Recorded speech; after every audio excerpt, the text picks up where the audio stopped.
bulan ini kita belajar tentang purpose, tentang tujuan kita hidup, tujuan kita diciptakan. Kali ini saya mau ajak kita belajar tentang ini, bagaimana sukses di dalam kegagalan. Karena kita semua pasti pernah mengalami kegagalan. Dan kalau kegagalan merupakan salah satu hal yang banyak terjadi dalam hidup kita, berarti Tuhan mau kita belajar bagaimana mengatasinya supaya kegagalan tidak menghancurkan kita, justru kegagalan mendatangkan hal yang baik buat saudara dan saya.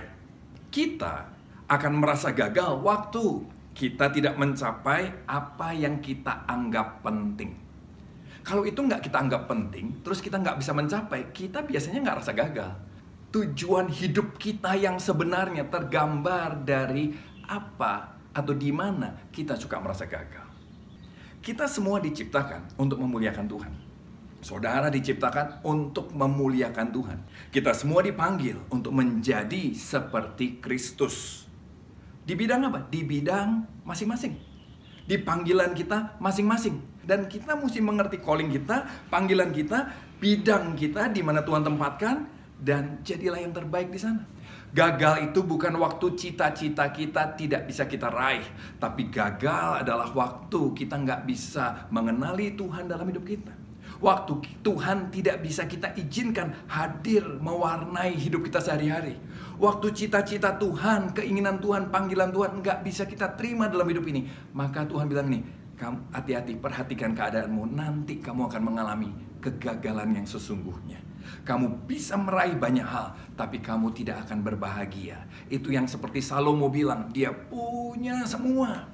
Dia kaya, dia punya istri 1000, tapi dia bilang apa di akhir hidupnya? Semua sia-sia.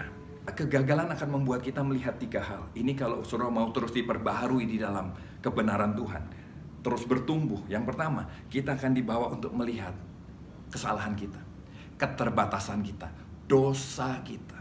Harapannya di situ kita mau belajar punya sikap hati yang repentant, selalu mau bertobat, selalu punya gaya hidup yang mau bertobat dari kesalahan dan kelalaian kita. Yang kedua, Tuhan mau ajak kita lihat grace terus, bahwa kasih karunia tidak pernah habis buat saudara dan saya. Yang ketiga yang Tuhan mau kita lihat apa? Faith. Lihatlah kasih karunia dengan iman, bahwa kasihnya sempurna atas kita, pengampunannya sempurna atas kita. Kita sudah jadi anak Allah.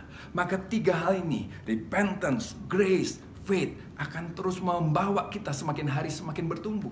Pertobatan kita bukan karena tertuduh, pertobatan kita bukan karena takut, pertobatan kita adalah karena kita melihat kasih Allah selalu luar biasa, sehingga kita selalu punya semangat untuk belajar dari kegagalan kita, untuk menjadi lebih baik dari sebelumnya, karena kita percaya, kita punya faith pada kasih karunia Allah.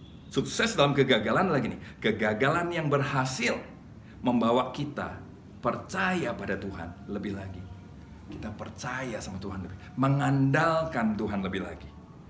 Sukses dalam kegagalan juga berarti gini, kegagalan yang berhasil membawa kita mengenal kasih karunia Tuhan lebih lagi, bertemu dengan grace, menemukan bahwa pengampunan Tuhan tidak bersyarat.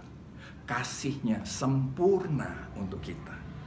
Kasihnya tidak memandang kesalahan yang kita lakukan. Kasihnya mengatasi semuanya.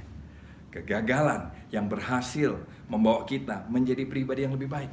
Dari kesalahan-kesalahan kita yang lalu, dari kegagalan-kegagalan kita yang lalu, kita bisa belajar jadi pribadi yang lebih baik.